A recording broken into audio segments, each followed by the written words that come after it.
Вітаю на каналі Євросапіенс з Іванною Климпуш-Цинцадзе. Україна в очікуванні початку переговорів про вступ до ЄС. Це складний шлях, але ми його долаємо далеко не перші. Наші сусіди, країни, в яких комунізм також украв десятиліття розвитку, мають досвід, про який нам варто знати. Ми продовжуємо, друзі, серію інтерв'ю з людьми, які привели свої держави у Євросоюз і вірять, що українцям теж обов'язково вдасться. Сьогодні говоримо з Яном Трущинським, який інтегрував до Європейського Союзу Польщу. Для початку коротка довідка.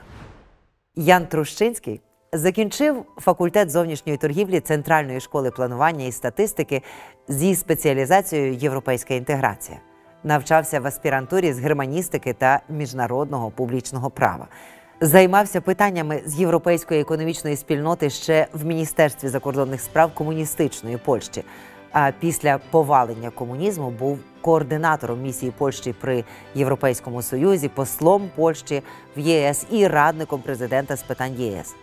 У 2001-2005 роках головний переговірник щодо вступу Польщі до ЄС та заступник міністра закордонних справ. З 2007 до 2014 року на керівних посадах у Європейській комісії. А зараз пан Трущинський викладає у Варшавській академії Вісла та Польському інституті дипломатії. Мої вітання, пане Трущинський. Я неймовірно вдячна, що ви люб'язно погодилися поспілкуватися з українською аудиторією та поділитися своїми знаннями, своїм досвідом, можливо, якимись своїми ноу-хау з українцями, які в цей конкретний момент покладають надію, що найближчим часом рішення про переговорну рамку з Україною буде затверджено та ухвалено Європейською Радою. І що ми зможемо перейти до подальшої складної роботи, яка чекає нас попереду.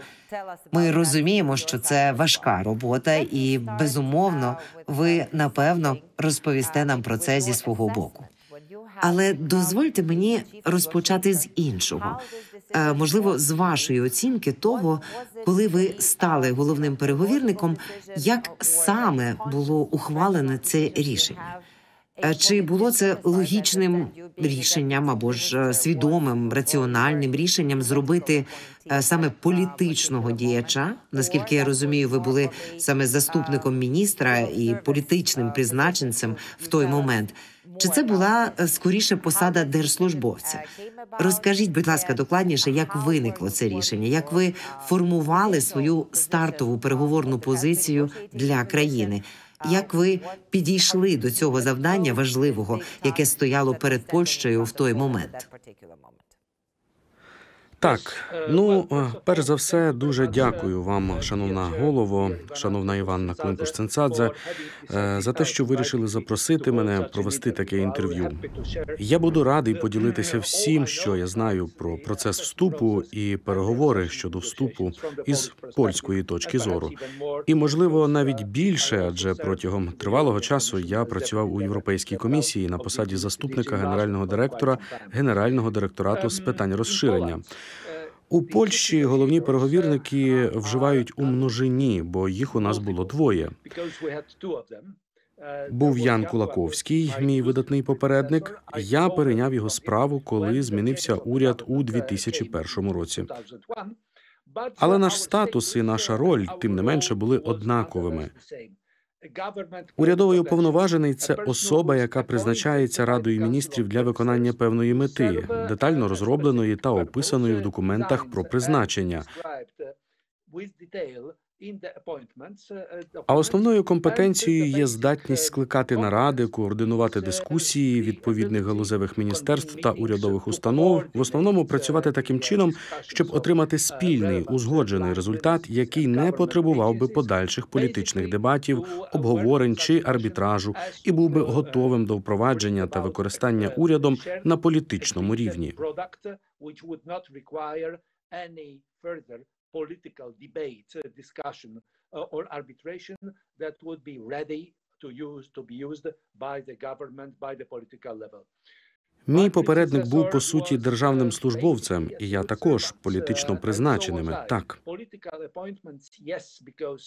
Тому що на цьому рівні, на посаді заступника міністра, хочете ви цього чи ні, стаєте політичною особою. Тим не менше, саме з точки зору державної служби, потрібно дивитися на механізм вступу Польщі до ЄС і на вищих посадових осіб, які відповідали за організацію і просування цього процесу. Отже, ось як це було. Ось як це було. Що сказати? Звісно, головний переговірник, а у нас були головні переговірники від кожної країни-кандидата, звичайно ж, але вони ніколи не були самі. Вони завжди співпрацювали із низкою інших, не менш високопоставлених чиновників. У випадку із Польщею ми мали початкову переговорну групу, яка складалася із 18 осіб, які представляли усі ключові галузі, міністерства і відомства, очевидно, для того, щоб отримати найбільш повну можливість розглянути будь-яке питання з усіх відповідних точок зору.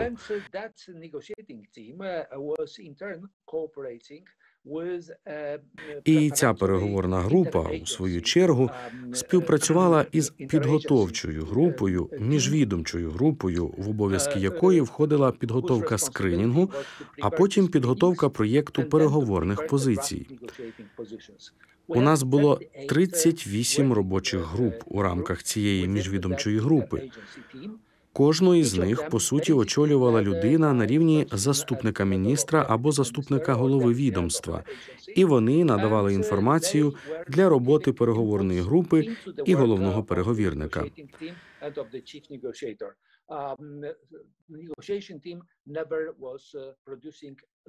Переговорна група на першому етапі ніколи самостійно не створювала документи. Першим етапом завжди був якийсь проєкт, підготовлений однією із тих 38 робочих груп. І зазвичай це було відповідальністю, як можна зрозуміти, провідного міністерства або провідного агентства за підтримки інших, хто мав право голосу, які були до певної міри компетентні або відповідальні за суть справи, яка розглядалася, обговорювалася, узгоджувалася, як зміст проєкту переговорної позиції і до переговорних позицій, як зміст польської презентації під час скринінгових перевірок.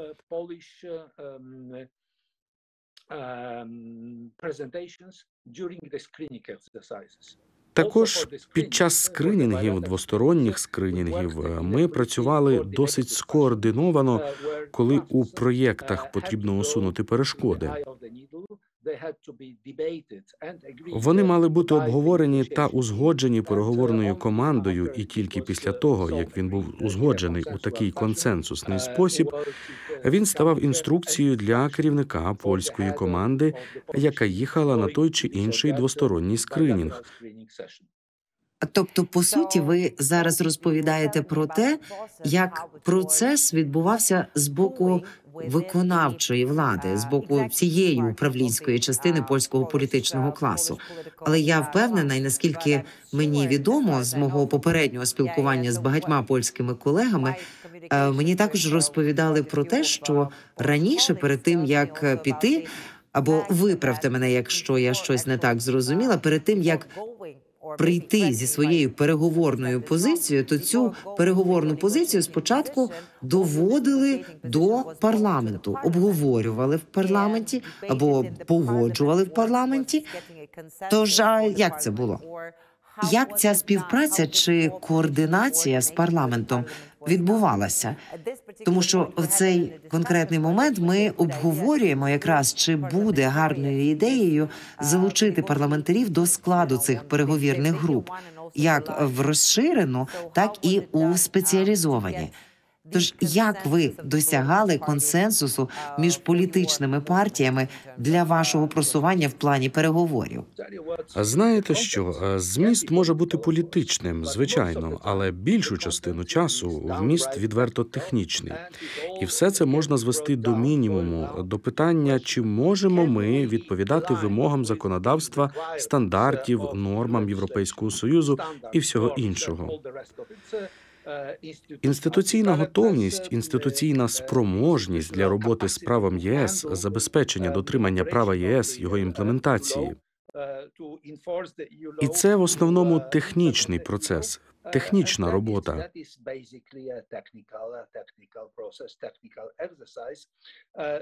Отже, ми покладалися не лише на внутрішні знання та досвід державних службовців.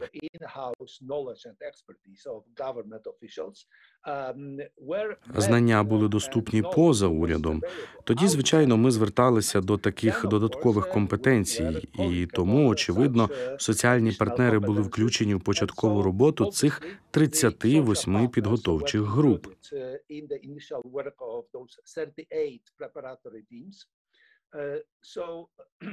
Так само, як і бізнес-асоціації, галузові представництва галузових інтересів. Те ж саме стосується академічних кіл науковців, які мали особливі знання про ту чи іншу сферу права Європейського Союзу, і використання цього права ЄС на практиці. Вони були запрошені на особистій основі до участі. Іноді їх також запрошували поїхати з урядовою делегацією на той чи інший захід, не виступати від імені уряду, не суперечити, хай там що говорить представник уряду. Але щоб переконатися, що якість наших презентацій, зміст наших презентацій був найвищим з усіх можливих на той час у нашій країні. Але не стільки депутати парламентів. Ні, це була відповідальність уряду. І, в принципі, навіть коли ви подивитеся на національну програму підготовки до членства, ось як вона називалася, ми мали її між 1998 і 2002 роками. Протягом усього процесу переговорів це був урядовий документ, представлений парламентарям. Були парламентські дебати, але це не набуло форми закону, ухваленого закону, проголосованого парламентом. Ні, це була відповідальність уряду. Що стосується переговорних позицій, то інформація про зміст цих документів надавалася відповідному парламентському комітету, як і вашому комітету у Верховній Раді. Але оскільки частина цієї документації спочатку була конфіденційною або з обмеженим доступом, то вона не підлягала оприлюдненню широкому загалу, а зберігалася, звісно, в уряді. Очевидно, що навіть не весь зміст урядової документації був представлений парламентарям на відкритих засіданнях парламентських комітетів.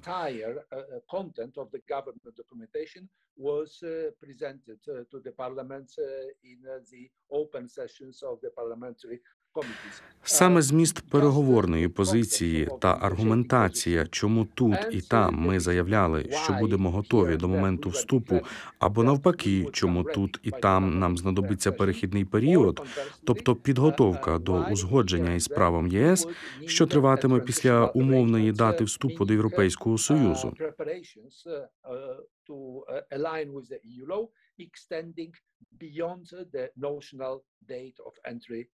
Отже, перехідні заходи, але у нас ніколи не було присутності членів парламенту як таких ні під час скринінгу, ні в переговорній групі, ні на прямих переговорах, чи то на рівні міністрів закордонних справ, чи то на моєму рівні як головного переговірника. Звісно, було постійне регулярне інформування про те, як ідуть справи на форумі такого комітету, як ваш, очевидно, але безпосереднього залучення парламентарів не було.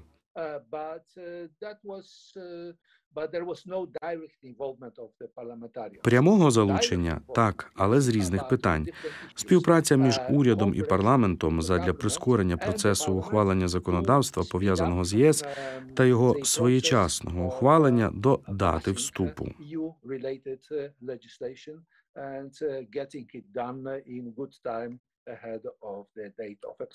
Там, через затримки, з якими зіштовхнувся польський уряд між 1998 і 2000 роками, починаючи із 2000 року, у тристоронній угоді між урядом, Сенатом і Нижньою палатою Сейму було досягнуто згоди, що спеціальна парламентська комісія, будуть створені спеціальні парламентські комітети із питань законодавства ЄС. Комітети ЄС збережуть свої наглядові функції, свою координуючу роль в рамках кожної із цих двох палат нашого парламенту, але поряд із тим і паралельно з тими комітетами ЄС з'являться спеціальні комітети із питань законодавства ЄС. Єдиним завданням цих комітетів було обговорювати та узгоджувати урядові законопроекти, подані як законопроекти, необхідні для узгодження зі стандартами ЄС із законодавством ЄС. Там дійсно ми, як уряд, вимагали повної співпраці із парламентом, і ми її отримували, тому що, як би це сказати, у нас були антиєвропейські сили у нашому парламенті, звичайно. І що далі, тим більше. Що ближче ми підходили до кінця переговорів. І до дати вступу. Але безпечна більшість завжди була в наявності для фактичного голосування за законопроєкти, подані урядом. Отже, з цієї точки зору не було ніякого реального ризику, але, як би це сказати, парламент потребував постійної уваги з боку уряду, що ми завжди були присутні і готові надати інформацію, інсайдерську інформацію, навіть на прохання Комітету ЄС, особливо Комітету ЄС у Сеймі. І це більш-менш спрацювало, більш-менш. Я маю сказати більше, ніж менше, тому що, врешті-решт, нам вдалося все зробити до 1 травня 2004 року. Але це вимагало спеціальних інструментів, спеціальних комітетів з питань законодавства ЄС, так що це окремий випадок і спеціальних домовленостей. Дозвольте навести приклад однієї із таких домовленостей. У нас була велика команда юристів, що спеціалізується на праві єС в офісі, в межах офісу Комітету з питань європейської інтеграції, в уряді, спеціальному державному органі. 30+ lawyers were working in small teams and filtering through all the bills drafts. Орган управління для підтримки уряду у підготовці до вступу до Європейського Союзу. 30 із гаком юристів співпрацювали, працювали у невеликих командах і фільтрували всі законопроєкти, проєкти підзаконних актів.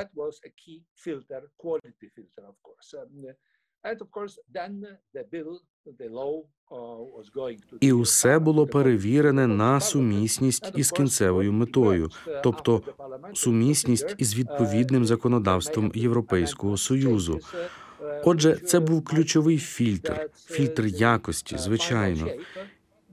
І, звичайно, потім законопроєкт, закон потрапляв до польського парламенту, і, звичайно, коли він з'являвся після парламентської процедури, могли бути внесені поправки, зміни, які можуть означати, що остаточна форма означає відхилення, а не наближення до вимог ЄС. Отже, що ми робили? Про що ми домовилися з парламентарями?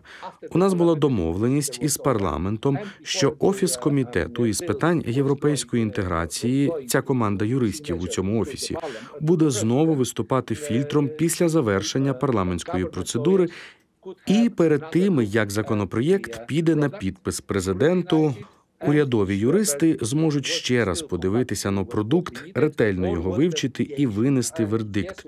Чи він все ще сумісний з тим, що нам потрібно, чи є відхилення, і якщо так, то які саме, і наскільки велика дистанція до нього залишається.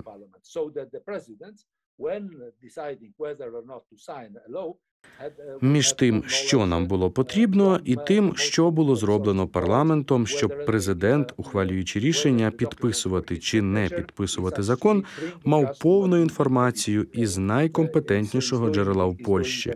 Чи документ, який він підписує, насправді веде нас туди, де ми повинні бути, чи виконує необхідну роботу. Отже, у нас були хороші інструменти для співпраці між урядом і парламентом у цілому, але я ще раз підкреслюю, що і національна програма підготовки до членства, і інструкції для вибіркових сесій, і переговорні позиції польських урядів, вони були відповідальністю уряду в урядових документах, і жоден із них не набув статусу закону, проголосованого парламентом. І, власне, ви вже порушили частину тих питань, які я хотіла у вас запитати, а саме про інституційну спроможність. Ви почали відповідати на це питання у своїй попередній відповіді. На даний момент ми знаємо, що однією з основних дорожніх карт, яку ми маємо представити, є дорожня карта реформи державного управління. І ми також розуміємо, що це основа нашого потенціалу для приєднання до ЄС. Що б ви саме нам порадили? Що було би добре, що було б погано, на що звернути варто увагу з точки зору того, щоб переконатися, що ми дійсно оптимізували цей процес для того, щоб не втрачали потенціал на всіх рівнях? Чи ви зосереджувалися виключно на рівні центрального уряду, чи ви також одночасно вже намагалися розбудовувати спроможність на регіональному та місцевому рівні? Як саме ви це робили? Які інструменти ви використовували, щоб залучити цих людей на свою сторону, а також щоб підготувати їх до виконання цих складних завдань? Так, дуже доречно, дуже актуально, очевидно, дуже важливі питання і для України. А зараз урядова адміністративна спроможність має велике значення у процесі підготовки до вступу. Це очевидно. Нас не знають у Польщі за особливі організаторські здібності, вміння працювати в команді. Ми нація індивідуалістів. Тому нам потрібно було керувати кораблем в умовах жорсткої конкуренції з координацією з центрального уряду, нав'язаною місцевим урядам з точки зору центрального уряду. Ось чому основна увага була зосереджена з наступними прем'єр-міністрами на спеціальному підготовчому органу уряду на комітеті з питань європейської інтеграції. Він був створений у 1996 році. І ним керували прем'єр-міністри, що змінювали один одного, а майже копія Кабінету міністрів у його повному складі. У нас був такий спеціальний орган, адміністративний орган, створений у 1996 році. Офіс Комітету з питань європейської інтеграції. 200 з гаком осіб, що працюють у ньому, здебільшого вмотивовані, дуже вмотивовані, здебільшого добре освічені, переважно молоді або дуже молоді і здебільшого вільні, не заплямовані шкідливими звичками попереднього соціалістичного чи комуністичного періоду. Тож вони могли і хотіли діяти на випередження стосовно інших органів, замість того, щоб сидіти і чекати, доки не настане крайній термін для подачі якогось документа, вони тягнулися до телефону і дзвонили своїм співрозмовникам, партнерам у Міністерстві промисловості або у Міністерстві сільського господарства. Ваш час наближається. Ви вже готові? На півдорозі з підготовчою роботою, коли ми можемо очікувати на презентацію проєктів документів? Робота комітету була досить регулярною, як швейцарський годинник, кожні 30 днів. Щомісяця відбувалися засідання Комітету з питань європейської інтеграції, і основний обсяг роботи завжди виконувала підготовча група комітету, яка складалася із працівників апарату комітету. Я, маючи досвід цього процесу, можу вам сказати, що якби у нас не було цієї структури, якою керували б із центрального уряду, якби його не підтримувала центральна адміністрація, вмотивована, ініціативна і наполеглива, ми би витратили значно більше часу на підготовку до членства. Тому навіть зараз, коли мене запитують люди тут, чи у Польщі, чи ваші співвітчизники з України, як це працювало, я завжди раджу спробувати скопіювати польську модель, бо в нашому випадку це спрацювало. А якби у нас не було такої тісної координаційної структури, ми б зіштовхнулися із затримкою. У нас і так була затримка при уряді Бузика. А оскільки ми були на регаті, з 9 іншими країнами паралельно вели переговори. Продовжували лунати голоси, що, деякі з найбільш підготовлених країн, найменші країни, можливо, повинні бути допущені першими. Тоді як Польща, якщо вона затримується, що ж, нехай вони діють у своєму власному темпі, а ми зробимо це, коли поляки будуть готові.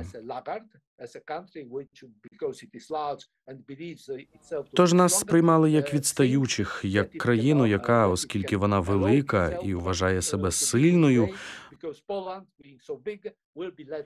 думає, що може собі дозволити запізнюватися, бо Польщу, будучи великою, все одно візьмуть до Союзу. Ніякого розширення без Польщі за такою моделлю. На щастя, завдяки тісній координації з польським урядом, думки, що ми не мусимо так сильно дбати про законодавство ЄС, нас все одно пустять, тому що ми такі важливі. Такі думки справді існували, але вони ніколи не брали гору. Вони ніколи не впливали на ухвалення реальних рішень, на процес ухвалення рішень. Вони не мали значущого негативного впливу на швидкість узгодження законодавчих та регуляторних норм. Загалом ми впоралися, але ще раз наголошую, завдяки тому, що прем'єр-міністри дуже пильно, регулярно стежили за цим. І у нас був механізм для забезпечення виконання регулярної продуктивної роботи усіх галузевих міністерств і відомств. Це дуже допомагало. Ви згадували про цю регату, що ви тоді одночасно певною мірою співпрацювали і змагалися з усіма іншими країнами, які прагнули до цього в той момент. Як би ви могли описати ці відносини? Наприклад, ви, як головний переговірник, чи ви підтримували зв'язок зі своїми колегами з інших країн-учасниць переговорів? Якими були ці стосунки? Як ви це бачили? Чи ви допомагали один одному? Чи вчилися ви один у одного? А як, до речі, на це дивилися з боку Європейського Союзу? Можливо, тому що я вважаю, що ЄС насправді дуже цінує цю здатність до партнерства, здатність чути один одного і бути здатним враховувати різні точки зору. Тож, чи був на той момент чіткий сигнал з боку інституцій Європейського Союзу про те, що це важливо? Ми дивимося не лише на те, як ефективно ви змінюєтеся всередині, але і чи здатні ви працювати в команді, так би мовити, ширшими групами, національною командою разом з іншими країнами. Так, ще раз, дуже доречне питання.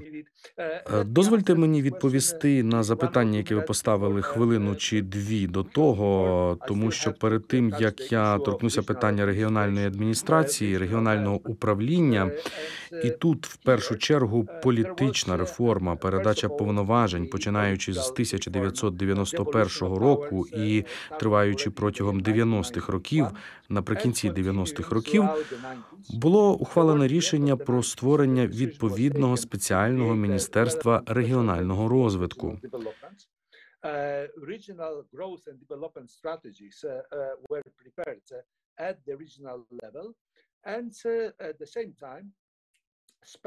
Стратегії регіонального зростання та розвитку були підготовлені на регіональному рівні. І в той же час спеціальні навчальні програми та інвестиційні програми. По-перше, з метою підготовки та навчання посадових осіб, відповідальних у майбутньому за програмування, планування, реалізацію, тобто фінансовий менеджмент, управління проєктами, моніторинг та оцінка програм регіонального розвитку за підтримки грошей Європейського Союзу, які реалізуються на регіональному рівні.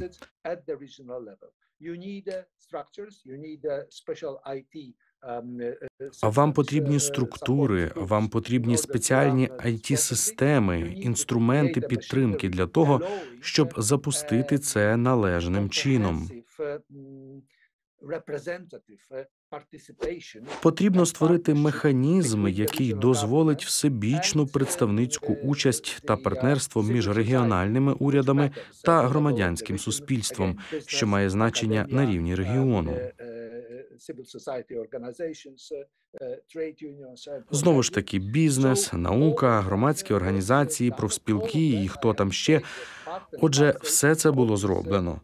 Все це, мушу сказати, було невід'ємною частиною цієї середньострокової національної програми підготовки до членства. Можу сказати, що тисячі людей пройшли підготовку, зазвичай короткі сесії тривалістю всього кілька днів, але також у поєднанні із робочими візитами.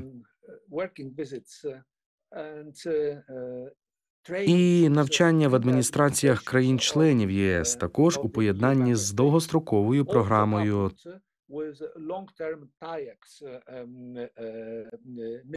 ТАЕКС – місіями експертів зі старих країн-членів до Польщі.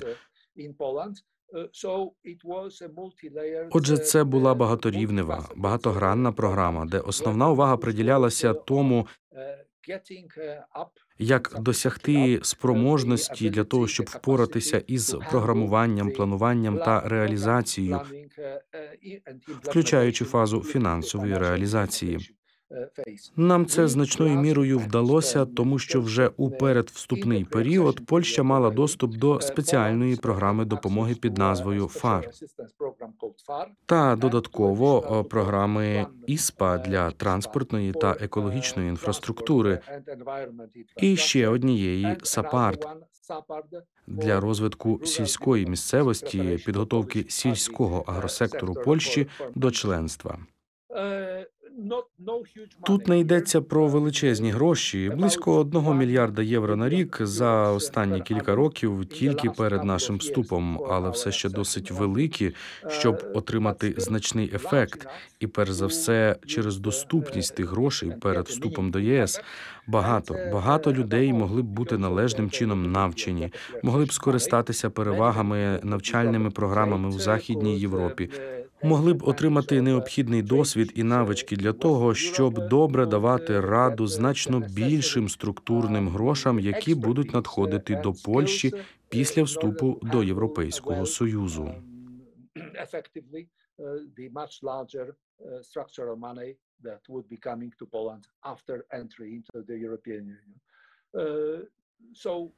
Так, але це було невід'ємною частиною цієї національної програми підготовки до членства. Тепер співпраця між країнами-претендентами.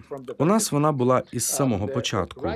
Коли все тільки починалося, мій попередник Ян Кулаковський запропонував спершу проводити регулярні зустрічі головних переговірників, і вони справді відбувалися дуже регулярно, щонайменше раз на півроку, а іноді і частіше.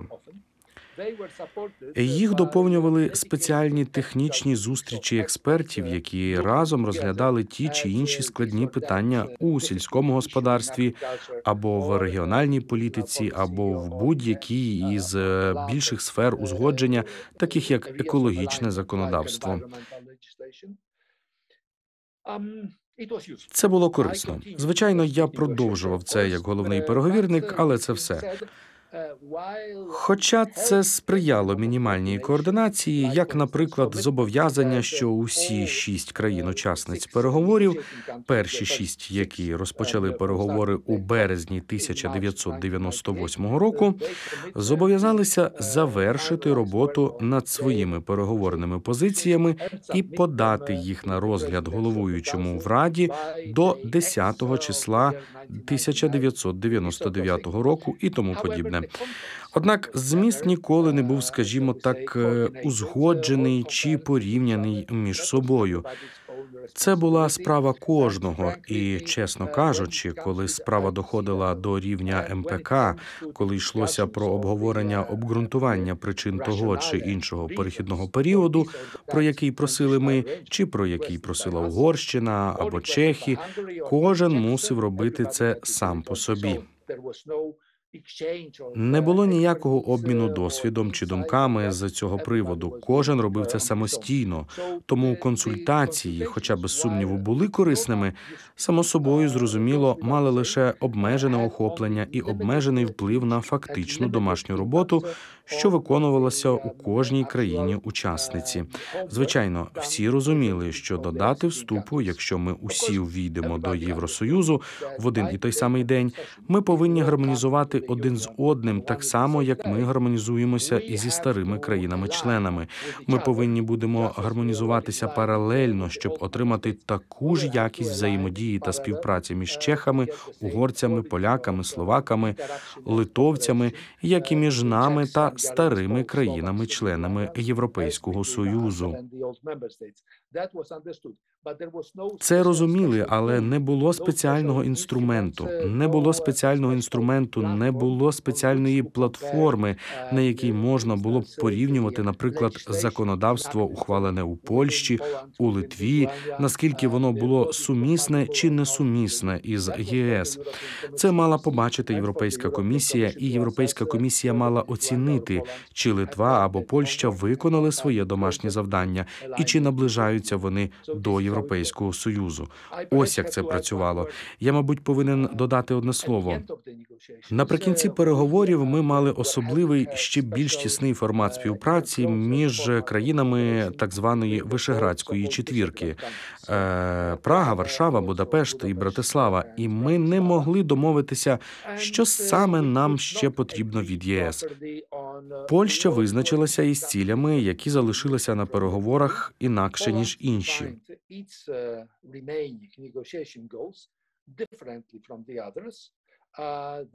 Вони не змогли переконати нас у своїй позиції. Ми не змогли переконати їх у власній. Кожен вів переговори сам по собі в останній день переговорів.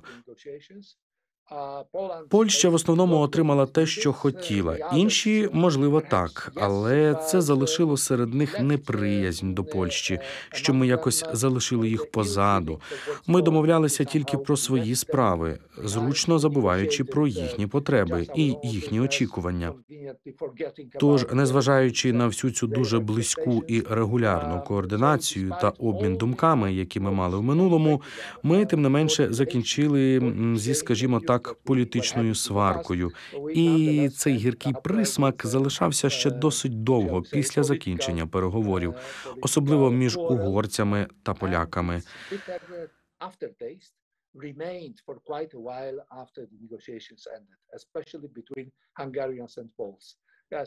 Тож ось ця індивідуалістична природа, про яку ви говорили, від Польщі, насправді була також до певної міри присутня вже в тих політичних взаємодіях, чи не так? Ну, такий ось цей індивідуалістичний підхід. Ви захищаєте свою країну. Звичайно, всі угорці, чехи і литовці залишаються твоїми друзями і партнерами, але ти відповідаєш за свій бізнес, за свої позиції, а не за їхній бізнес і не за їхні позиції. Тож, зрештою, ми всі знаємо, як це працює. Ви працюєте, перш за все, на свою країну. Це пункт номер 1. Тоді це одразу підводить мене до питання, чого саме нам слід очікувати від держав-членів на шляху до європейської інтеграції, власне, до членства. Чого нам слід очікувати? Які перешкоди ми можемо побачити з боку наших партнерів? В яких сферах? Що з вашої точки зору буде для нас найскладнішим? Ну, ми вже можемо дещо здогадуватися, але я думаю, що ви, напевно, також можете оцінити це зі своєї точки зору. Що ж, ми вже можемо здогадуватися, але я думаю, що ви, напевно, також можете оцінити це зі своєї точки зору.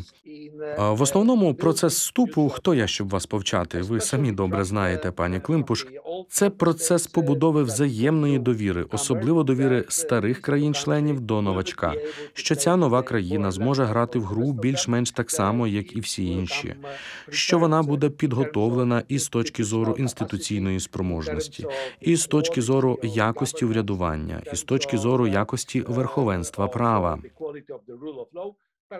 Можливо, не найкращим учнем у класі, але гідним гравцем, тим, хто не розчаровує вас із першого дня після вступу. Отже, вправляйтеся у побудові довіри. У нашому випадку ця поступова розбудова довіри була досягнута головним чином завдяки тому, що ми змогли надати докази, вимірювані докази того, що ми в цілому продовжували згідно із нашим багаторічним планом багаторічної програми підготовки до членства. Те, що було викладено на папері у 1998 році, поступово втілювалося на практиці. І що це можна виміряти. Європейська комісія проаналізувала і підтвердила, що так, це дійсно так. Дедалі ближче і ближче і ближче до мети. Отже, ось як це спрацювало. І, в принципі, навіть робота такого головного переговірника, як я, значною мірою залежала від цієї здатності країни покласти на стіл переговорів вагомі докази того, що ми досягаємо прогресу. Ніякі дипломатичні навички не зможуть і не будуть достатніми для того, щоб замаскувати реальність, намалювати рожеву картинку і обдурити країни-члени у тому, що ми кращі, ніж вони бачать на власні очі. Отже, робота головних переговірників була дійсно допоміжною і другорядною. Я хотів би віддати належне роботі, виконаній усією урядовою адміністрацією під час реалізації цієї національної програми підготовки до членства в ЄС. Звичайно, що було необхідно, особливо від переговорних команд, від учасників переговорів, це переконати Європейську комісію, а через неї країни-члени, що там, де ми вважали, що нам потрібні перехідні заходи, вони нам дійсно потрібні. Отже, вони повинні бути надані нам, Європейським Союзом, і включені в договір про вступ. Це, звичайно, нелегко, особливо, якщо ваша відправна точка занадто, скажімо так, амбітна або занадто відхиляється від звичної практики Європейського Союзу.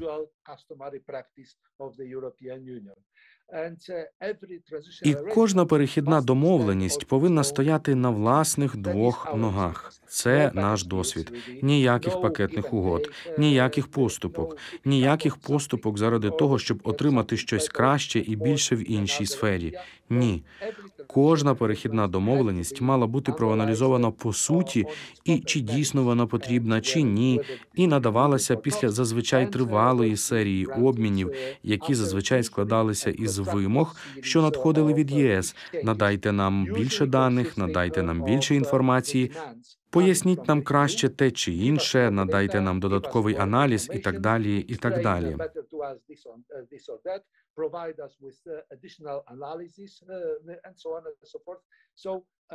Отже, це було ітеративно, крок за кроком. Майже ніколи не було такого, щоб прохання про перехідний період задовольнялося просто так, після нашого першого запиту.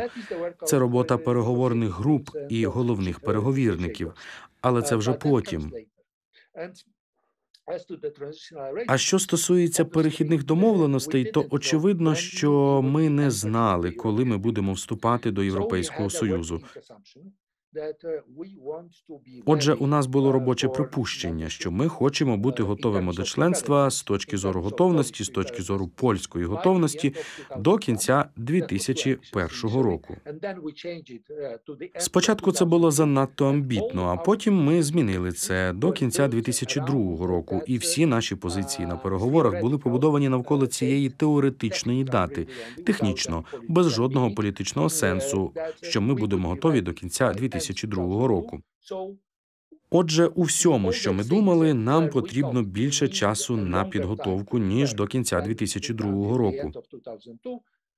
Ми просили про перехідний період тривалістю 3 роки, 5 років, 10 років, 12 років, скільки завгодно, але відраховуючи від цієї умовної дати загальної готовності до членства – кінець 2002 року. Коли я розмовляю з вашими співвітчизниками на різних форумах, з різних приводів про усе це, зазвичай я кажу їм, що було б добре, щоб ваша країна також обрала дату, коли ви почнете готувати позиції вашої країни на переговорах, щоб знати, чи не є це ваша власна внутрішня межа. Ви заявляєте, що будете готові до грудня року X. І тоді, відповідно, почнете просити про перехідні заходи або спеціальні заходи, починаючи із такої-то дати. Що вирішить Київ, побачимо, звичайно, але було б розумно подумати над структуруванням роботи, використовуючи цей метод, за допомогою цієї форми. А тепер держави-члени. Очевидно, що тут для нас це тільки для нас це ще один виклик з точки зору пропрацювання перехідних періодів. Коли ми все ще перебуваємо у стані жорстокої війни, боротьби і не розуміємо, коли саме вона закінчиться. Не розуміємо, як на завершальній стадії це вплине на нашу економіку у тій чи іншій сфері. Так що, я думаю, це потенційно також додатковий наростаючий тиск на українські потенційні переговорні команди і на весь уряд. І я думаю, що і парламентарі, і всі інші повинні зрозуміти, де та межа, де та лінія, від якої ми не тільки повинні відраховувати, але й від якого моменту ми повинні почати це вирішувати. Так що я навіть не знаю, чи ви маєте якісь поради, як додатково допомогти Україні, враховуючи ситуацію, в якій ми перебуваємо. Що ж, як би це сказати? Я думаю, що незважаючи на жорстоку російську агресію і незважаючи на всі руйнування, завдані агресором вашим східним областям, все ще залишається питання роботи, підготовки та інвестицій, які вимагають від ваших галузей, необхідних від вашої інфраструктури, для приведення у відповідність до законодавства ЄС. Я маю на увазі, коли ви дивитеся на лібералізацію залізничної мережі, наприклад, залізничне сполучення, якщо ви подивитеся на мінімальні стандарти для української дорожньо-транспортної мережі, то такі стандарти є у законодавстві Європейського Союзу. Якщо ви подивитеся на стандарти викидів вуглекислого газу і NOx від ваших електростанцій, скрізь виникає питання, чи зможе Україна на території, яка зараз перебуває під її повним контролем,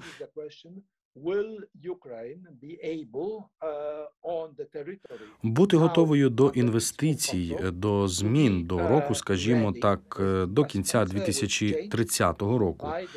Так чи ні?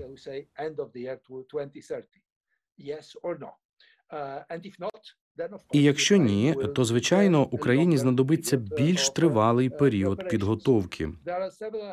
Є кілька напрямків, де Україні можуть знадобитися перехідні заходи.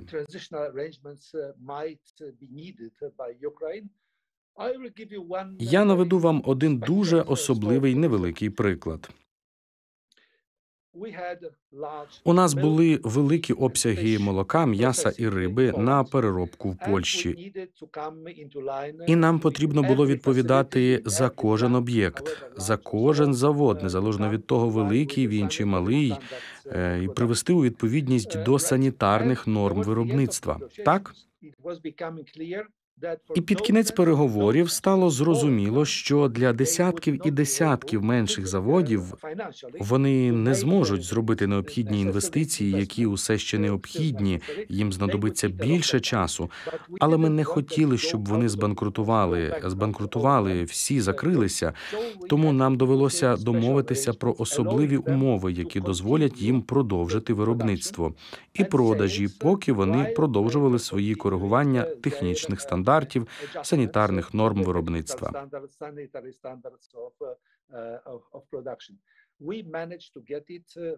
Нам вдалося домовитися про 337 малих заводів, більшість з них м'ясні, а решта майже все молоко, і це вимагало кількох десятків зустрічей із технічними спеціалістами.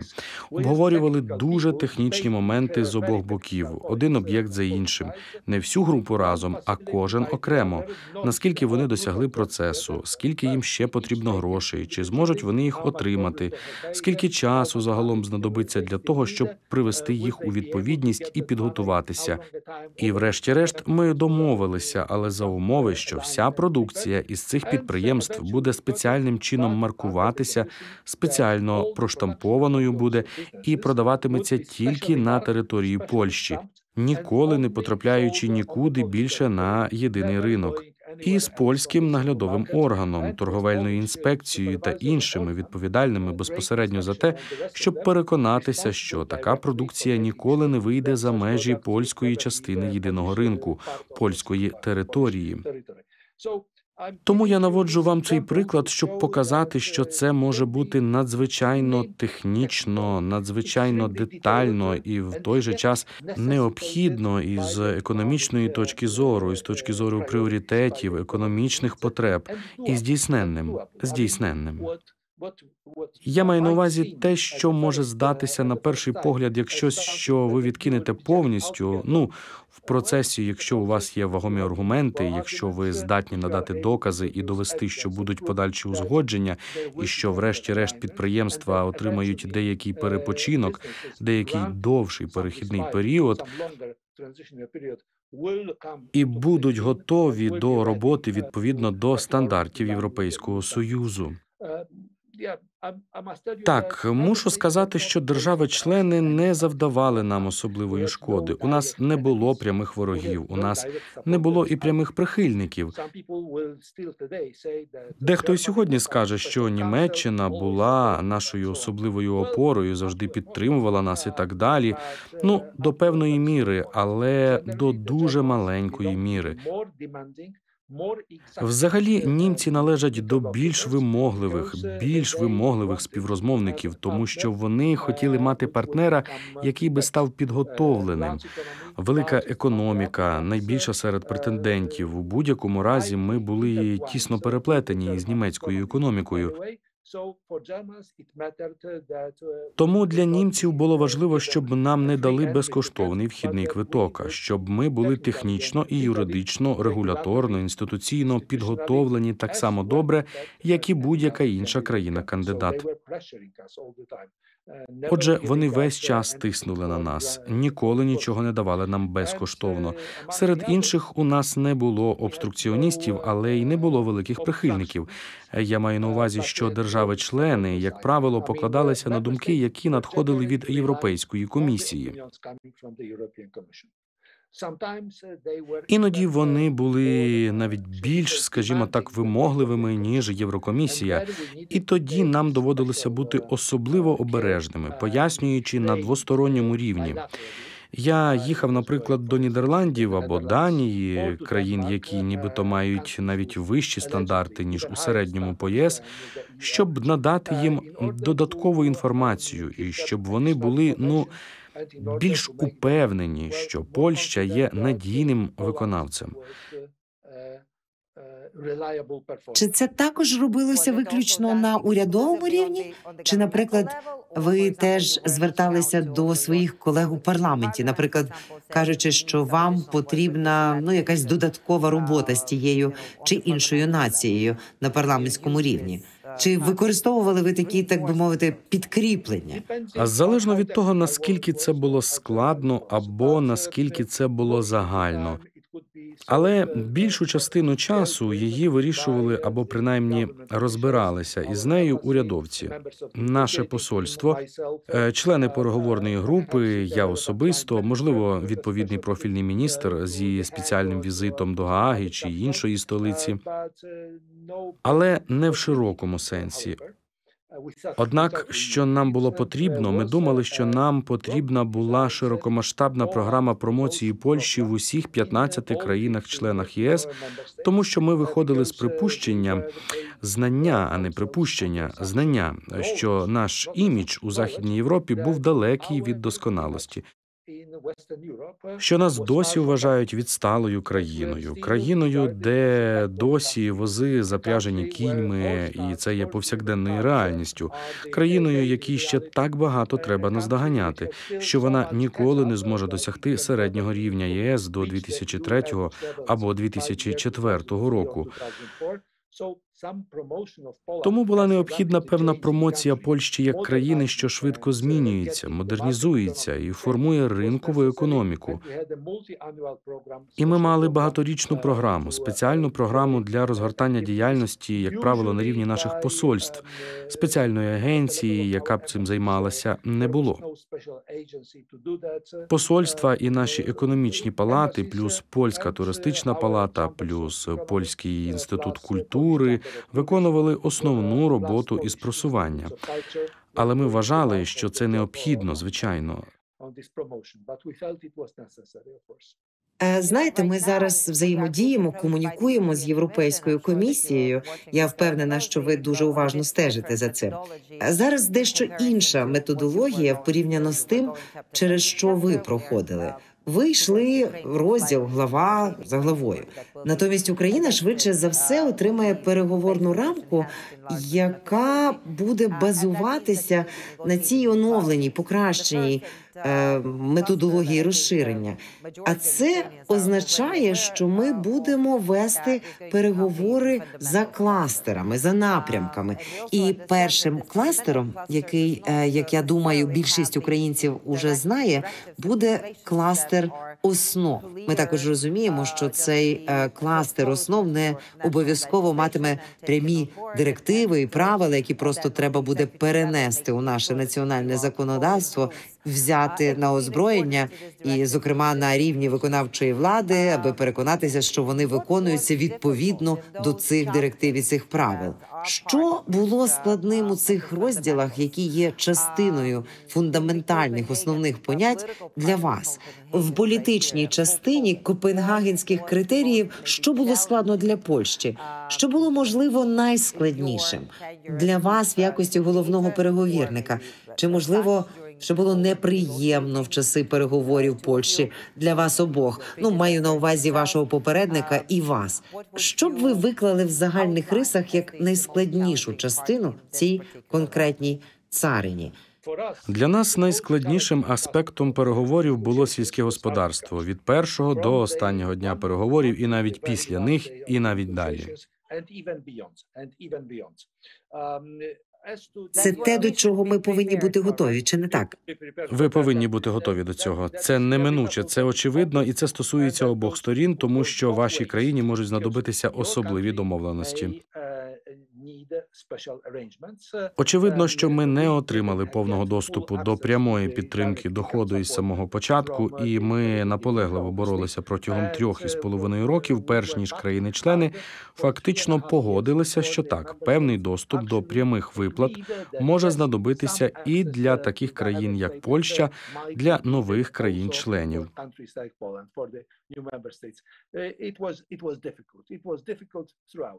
Це було важко. Важко було в усьому. Що стосується правосуддя та внутрішніх зусиль, то тодішня глава 24, яка була згрупована в одну главу, не відігравала такої помітної ролі, як зараз. У нас не було жодних формалізованих контрольних показників, визначених як орієнтири. Звісно, нічого подібного до поділу на початкові, проміжні та завершальні контрольні показники. Ні, це все з'явилося пізніше. Де-факто, звісно, контрольні показники існували, тому що, коли ми обговорювали готовність наших прикордонників, то нам потрібно було спочатку розробити стратегію, яка показувала би, як ця служба буде демілітаризована, як вона буде тренуватися, як буде набиратися новий персонал для роботи в прикордонних військах, як будуть впроваджуватися і застосовуватися антикорупційні заходи у цьому новому формуванні, і багато інших речей, включаючи можливість участі у шенгенській інформаційній системі та в інших електронних інструментах обміну даними у сфері юстиції та внутрішніх справ.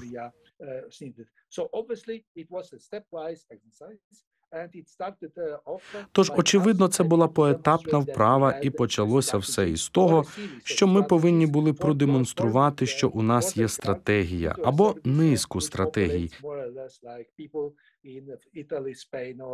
для трансформації прикордонників на службу, яка працює більш-менш так, як в Італії, Іспанії чи де-інде. Ось так. Ми не приділяли стільки уваги верховенству права, як зараз. Це була інша ситуація і інший час.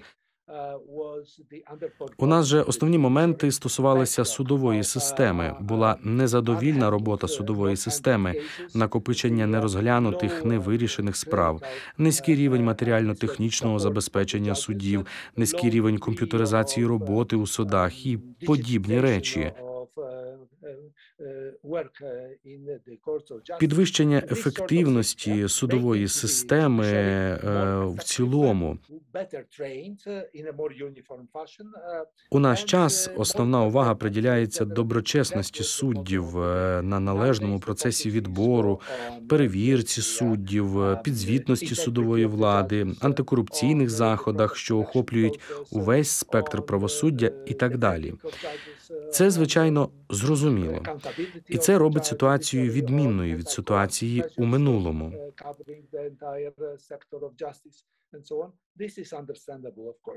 Усе, що я можу сказати про сьогодення, це те, що багато критеріїв важко визначити.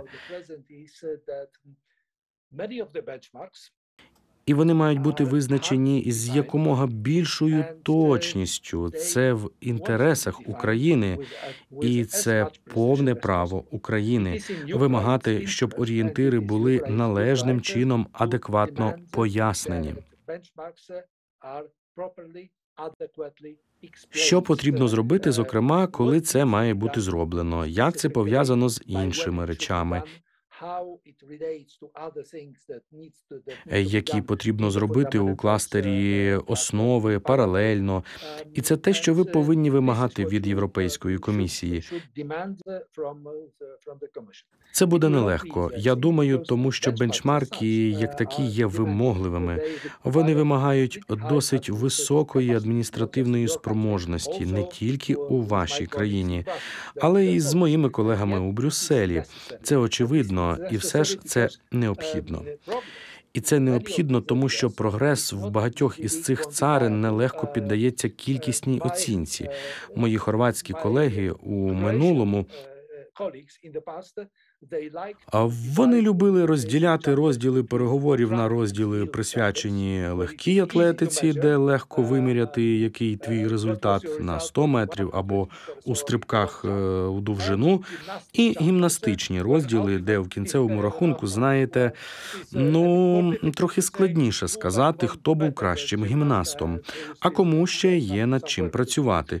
Тож тут, що більше ясності та точності щодо змісту початкових орієнтирів, то краще для всіх. І ви маєте повне право вимагати це від Європейської комісії, звісно. Але ваша робота буде складнішою, ніж була наша, тому що ця робота зосереджена на фундаментальних речах, накладає багато додаткового навантаження на будь-яку країну-кандидата сьогодні. Так, схоже на те. І знову ж таки, ця точність, про яку ви говорите, і ось це виставляння конкретних маяків, мабуть, буде досить важливим в цьому конкретному аспекті також. Можливо, знаєте, я хотіла би продовжити цю нашу з вами розмову ще дійсно на пару годин. І, можливо, ми зможемо організувати ще одну сесію, чи ще не одну сесію, тому що є так багато інших речей, які я хотіла би розглянути більш детально. Зокрема, і про сільське господарство, тому що ми вже бачимо деякі ознаки того, чого нам слід очікувати в таких гарячих дебатах зараз щодо автономних торговельних преференцій, а також гарячої ситуації між Україною і Польщею на кордоні. Але я думаю, що для цього нам треба було б заглибитися в цю тему з набагато більшою точністю і увагою до багатьох деталей. Я хотіла б спробувати, підводячи підсумок на цьому етапі, запитати вас, чи не могли б ви поділитися деякими, серйозними, фундаментальними, можливо, помилками у ваших переговорах з ЄС, від яких би ви нас хотіли застерегти, щоб ми не повторювали, наприклад, або переконалися, що ми не створили та не потрапили у пастку, яку самі ж себе завели. Озираючись назад, я не знаходжу жодної. Я маю на увазі, що нам вдалося приблизно 40 тимчасових угод, великих і малих. 15 старих країн-членів нав'язали нам 3 перехідні заходи, як і іншим країнам-кандидатам. Свобода пересування робочої сили, пряма підтримка доходів у сільському господарстві та каботаж у автомобільних перевезеннях, у міжнародних перевезеннях вантажів автомобільним транспортом. Тільки ці 3. Озираючись назад, можу сказати, немає всебічного аналізу. Не було зроблено ні в Брюсселі, ні у Варшаві цього аналізу щодо того, чи були потрібні всі перехідні заходи, чи були вони використані належним чином, чи, можливо, не оптимально. І чи вклалася Польща у встановлені терміни? Ніхто нас ніколи не перевіряв.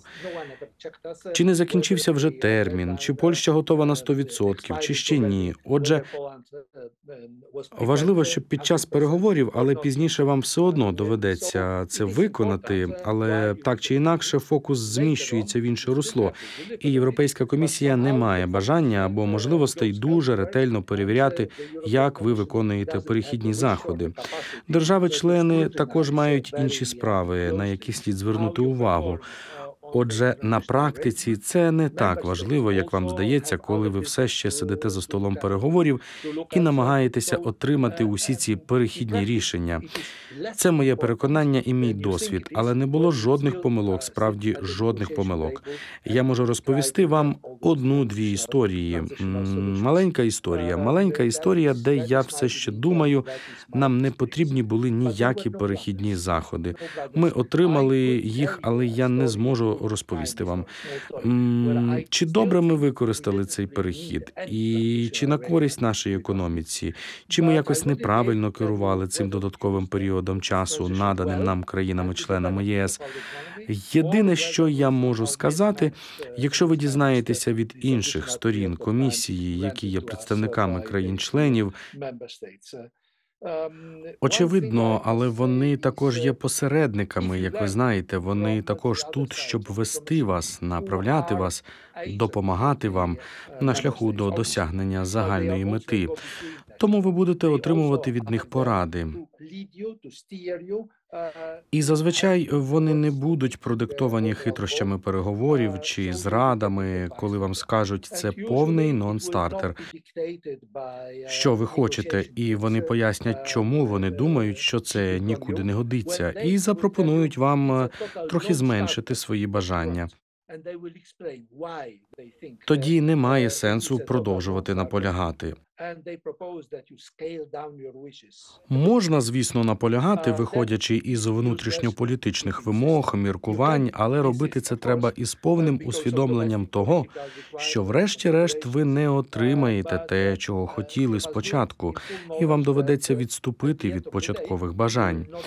Тож це питання тактики переговорів і політичної динаміки всередині країни та між Києвом і Брюсселем, щоб вирішити, що робити. Якщо ви чуєте, що це нон-стартер, забудьте про це, ви не отримаєте цього взагалі. Але це може статися, звичайно. Це траплялося із нами кілька разів, і, як правило, через вибудовану жорсткість у Польщі.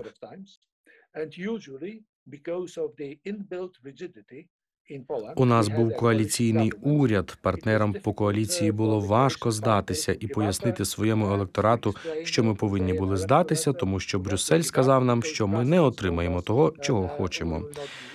Тому замість цього вони вважали за краще битися головою об стіну і продовжувати наполягати, щоб показати вдома, що ми дуже сильно боремося за ваші інтереси, дорогі співвітчизники. Ми не здаємося в боротьбі з Брюсселем. Тож це політика, таке трапляється, звичайно. Але загалом для технічного персоналу, який також потрібен у переговорах, коли технічний персонал чує від Єврокомісії, що український переговорний запит – це маячня і його слід негайно відкласти на полицю, він повинен принаймні почати роздумувати або шукати альтернативу, тобто дещо зменшити, дещо збільшити початковий переговорний запит. Це була б моя порада. Що ж, я вважаю, що це прекрасна порада з точки зору дуже практичних знань, і розуміння того, як працює ця європейська кухня, і як нам очікувати, як ці страви будуть нам подаватися з боку Європейського Союзу. Дуже вам вдячні за це. Для мого попередника проміжок часу, який він використовував, був дещо іншим у перші 3 роки. Але для мене я повинен був завершити весь бізнес, що залишився. Це був мій обов'язок. І це, безумовно, було більш технічно і більш складно із технічної точки зору, ніж початкова робота, виконана моїм попередником. Тому, коли люди запитують мене, як ви розподіляєте свій час, я кажу їм, що 90% мого часу і енергії треба було вкладати в дім. Польсько-польські переговори. І лише невеликий відсоток, що залишився, слугував для контактів із Європейською комісією і країнами-членами. Так, що ж, це теж життя, таке життя, тому що ближче ви підходите до фіналу переговорів, то більше реалізму ви повинні виявляти, якщо хочете отримати загальний продукт. Вам потрібно почати потроху коригувати свої початкові побажання та запити щодо переговорів. І зазвичай це означає поступове, маленьке чи велике сходження вниз від того, чого ви хотіли спочатку. Що б надихаюче ви сказали для української аудиторії, для українського суспільства, а також для українських як політичних, так і бюрократичних команд, які збираються працювати в цьому напрямку? Що б ви хотіли, щоб ми пам'ятали на цьому шляху? Я завжди кажу одне і те саме. Коли ми починали нашу подорож, саме Іспанія була для нас країною-орієнтиром. Ми дивилися на іспанський прогрес після 1986 року. Ми аналізували, чого вони досягли до кінця 90-х, через 10 з гаком років, і ми сказали собі, приблизно така ж демографія, приблизно така ж різноманітна економіка. Ми менші за Іспанію, але ми не зовсім інші. Ми можемо повторити їхню історію успіху, якщо зробимо все правильно. І ми це зробили.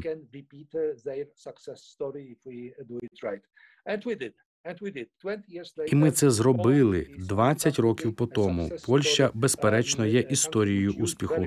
Країною, яка дуже добре використала свої 20 років у складі Європейського Союзу. Зараз я кажу українським друзям, незважаючи на руйнування, незважаючи на московську жорстокість, незважаючи на всі труднощі, ваша країна все ще залишається однією із найбільших країн Європи. Ваше населення дійсно можна порівняти із населенням Польщі.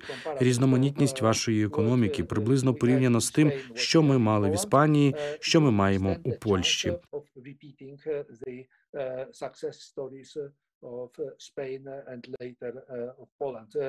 У вас є шанс повторити історію успіху Іспанії, а згодом і Польщі. Є сенс приєднатися до єдиного ринку. Є сенс стати частиною клубу. Це повинно створити стимул та імпульс для швидкого зростання і кращого економічного процвітання. Це був наш випадок.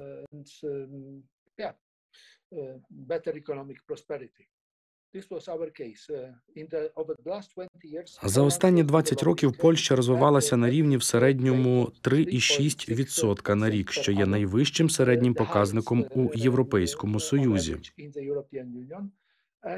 Що ж, Україна має хороші шанси піти тим же шляхом. Будемо на це сподіватися. Будемо на це сподіватися. І ми також розраховуємо, що ви будете з нами, допомагатимете нам, підбадьорюватимете, радитимете і будете ділитися своїми знаннями. Ми дуже розраховуємо на це. Дуже дякую, пане Трущинський. Дякую за цю дуже глибоку, змістовну розмову, і я сподіваюся, що ми ще неодноразово зможемо скористатися вашими знаннями. Дуже добре. Дуже вам дякую, шановна пані Климпуш-Цинцадзе. Всього вам найкращого. Щасти вам. Щасти тобі, Україно. Дякуємо. Дякую, друзі, що ви з нами на каналі Євросапіенс з Іванною Климпуш-Цинцадзе.